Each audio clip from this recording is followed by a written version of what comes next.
Olá, meus irmãos, olá, meus amigos, que a paz e o amor de Deus esteja grandemente derramado sobre todos nós, sobre a sua casa, sobre o seu coração, sobre todos os seus familiares. Que Deus busque espaço e morada no seu habitar. Amém? Queridos, eu quero falar com vocês hoje sobre a Bíblia, este livro sagrado, este livro santo, este livro que foi cuidado por Deus, protegido por Deus de uma forma que só Ele sabe nos revelar para estarmos na minha e na sua mão. Quero que você acompanhe comigo, abrindo sua Bíblia, no livro de João, capítulo 17 e 17. E veja o que Jesus disse a João. Santifica-os na verdade, a tua palavra é a verdade. Aqui Jesus afirma e reafirma e confirma que a palavra de Deus é a verdade. Não podemos querer colocar objeções e mal interpretações naquilo que Deus fala que é sagrado, naquilo que Deus usou homens para escrever, para que possamos receber essa mensagem e guardá-la dentro de nós. Meus irmãos, a Bíblia ela tem uma história fantástica de sua existência. Homens inspirados pelo Espírito Santo foram usados para escrever, porque até o Éden Deus falava com o homem, mas quando cometeu o pecado, Deus se separou do homem. E aí vem essa nova fase. Deus pronunciava através do Espírito Santo aquilo que o homem deveria escrever. Basta a gente entender que Deus se arrependeu de ter feito o homem. Mas isso é uma história para ser discutida, mostrada em outro momento. O momento é esse, é nos santificarmos na verdade de Deus e termos toda a Bíblia como a verdade.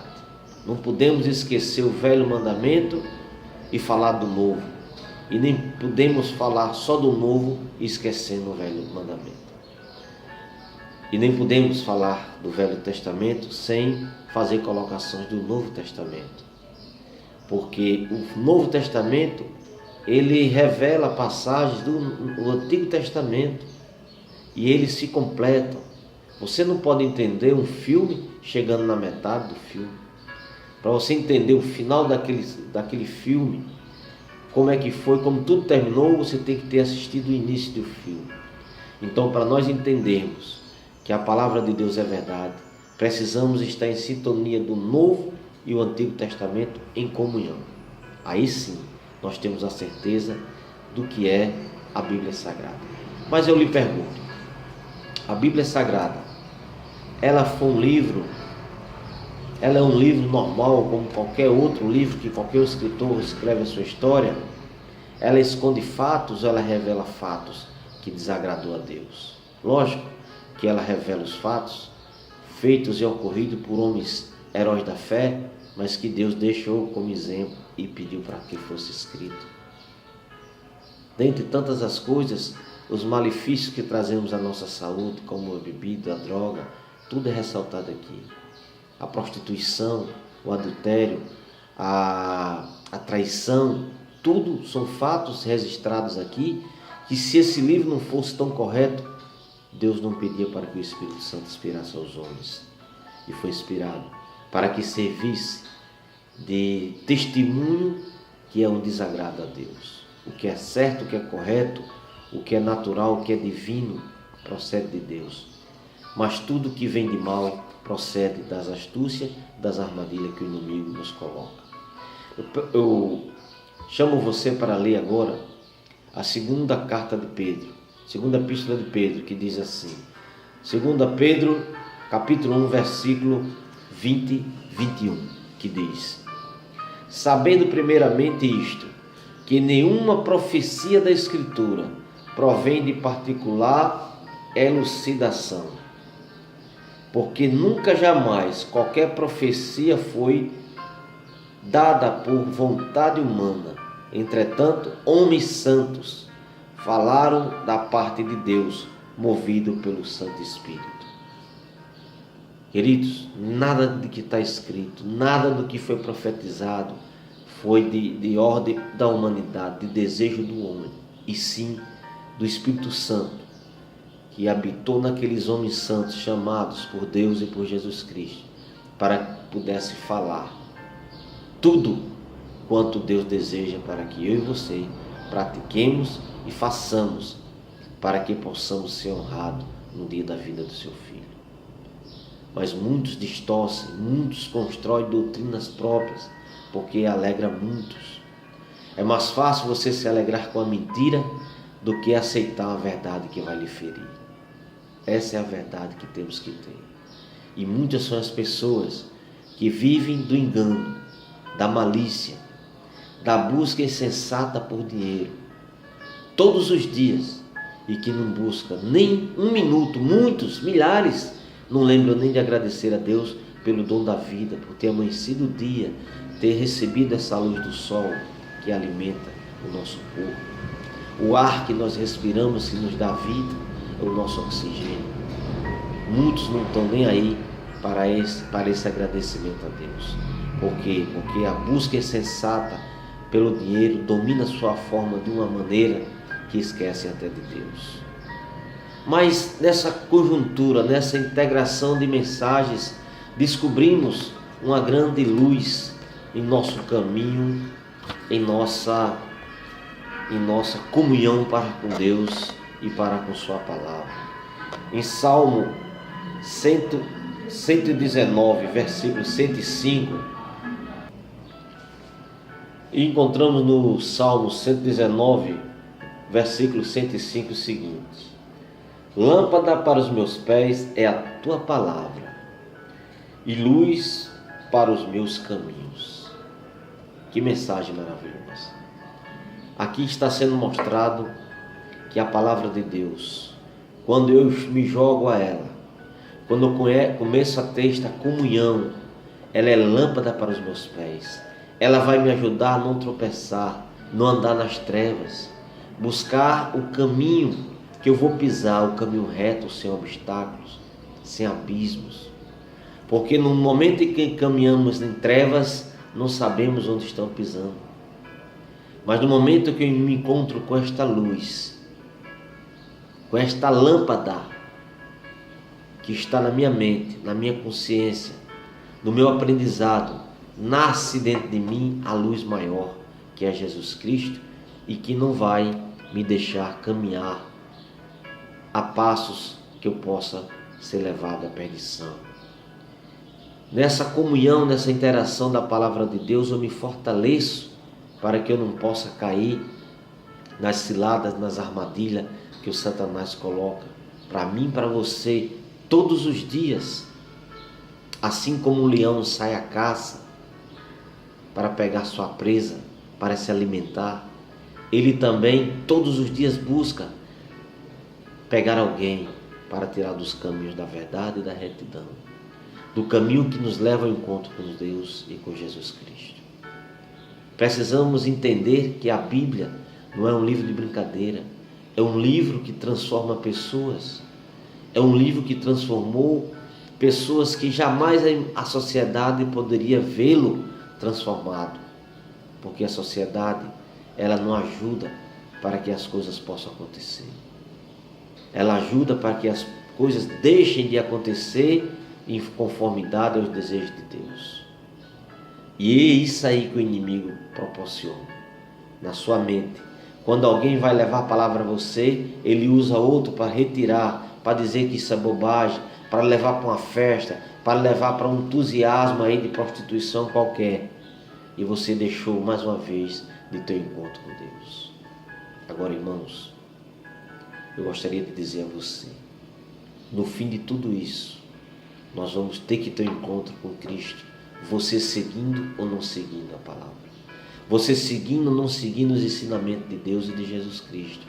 Esse encontro jamais deixará de existir, mesmo você tendo morrido já.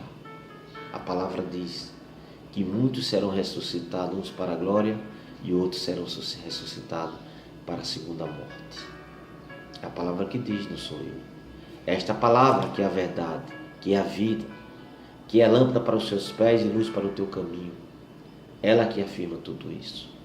Então eu, como cristão, dedico algumas horas do dia para traçar planos em forma de mensagens para chegar até você, para que eu possa um pouco contribuir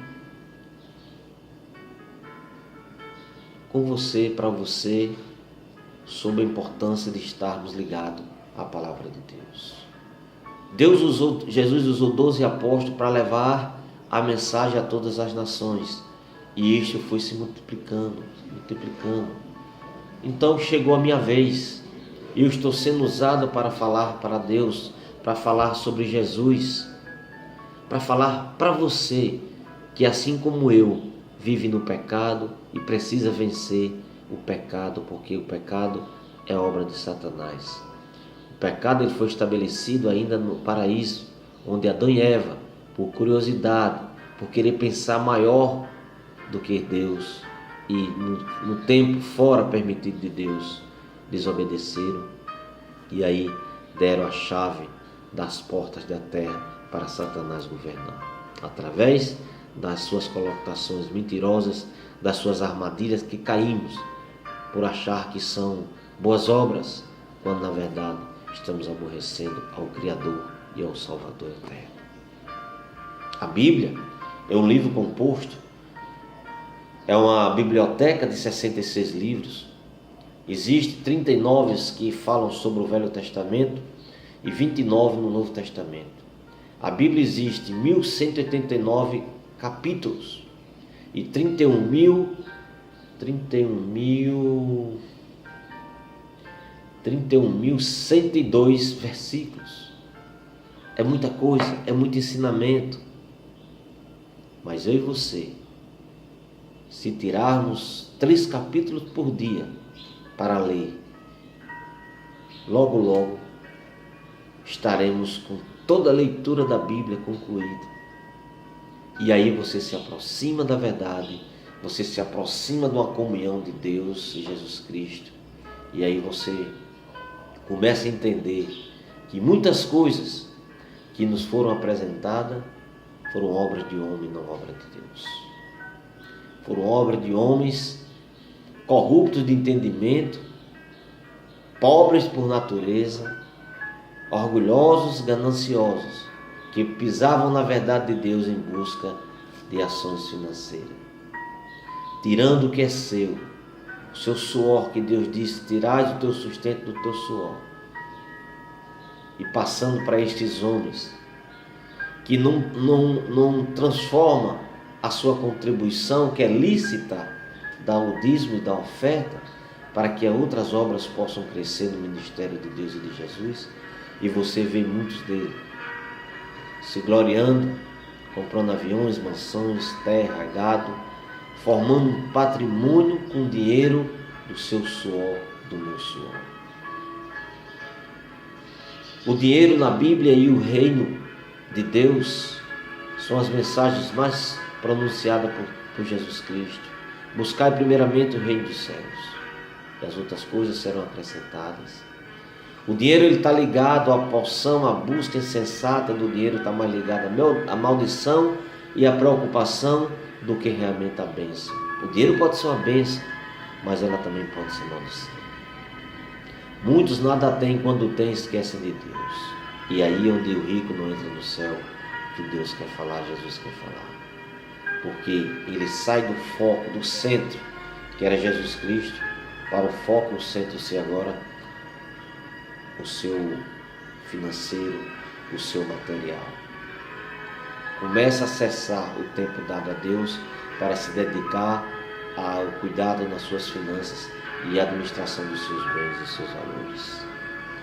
Então, irmãos, que eu e você possamos estar preparados para o dia da vinda de Jesus Cristo, estarmos fielmente jogados aos pés do Senhor, fielmente jogados a atender a guarda dos seus mandamentos, que é um cercado, que ali protege o verdadeiro cristão e o verdadeiro Filho de Deus.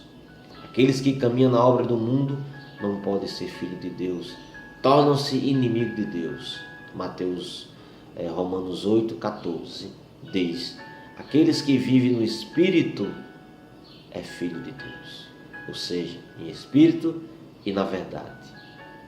Porque o Espírito ele vem para mostrar a você a verdade e não confundir a verdade. E nós vemos o mundo em conflito, em distorção a palavras. Será que esses têm o Espírito de Deus? Não tem, irmãos. Jamais Deus enviaria um Espírito para contradizer os seus ensinamentos. E quem contradiz o ensinamento de Deus é os espíritos do mal. Então que eu e você estejamos prontos para sermos contribuintes, colaboradores para o ministério de Jesus ficar mais forte. E que você tenha a curiosidade de abrir a sua Bíblia em sua casa, e que você possa emprestar um pouco do seu tempo para Deus fazer morada em sua casa, em seu coração.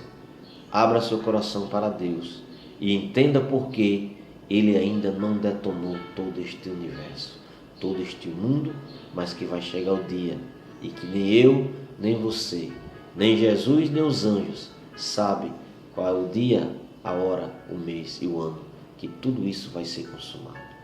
Mas Deus tem uma promessa de retirar, de acolher, de recolher aqueles que estão sendo fiel na sua verdade e na sua palavra e que deixaram as obras do mundo para seguir a obra celestial e a consagração da vida eterna.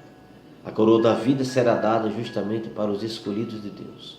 E como Deus bem falou, muitos são chamados e poucos são os escolhidos, porque muitos caíram e não se levantaram para voltar aos caminhos do Senhor. Não aceitaram reconhecer sua fraqueza, mas o orgulho permanece grandioso dentro de si, acima do amor de Deus. E se eu não tiver Deus em minha vida e nem Jesus, irmãos, que garantia eu terei de salvação? Se um é o Criador e o outro é o Salvador. Pense nisso, mas eu tenho certeza que você vai dar uns cuidados merecidos à palavra de Deus. Ellen White, a profeta, disse o seguinte: o lugar mais triste que existe é o lugar ou a casa que não tem oração, que não vive em Deus, em Jesus Cristo. E é verdade.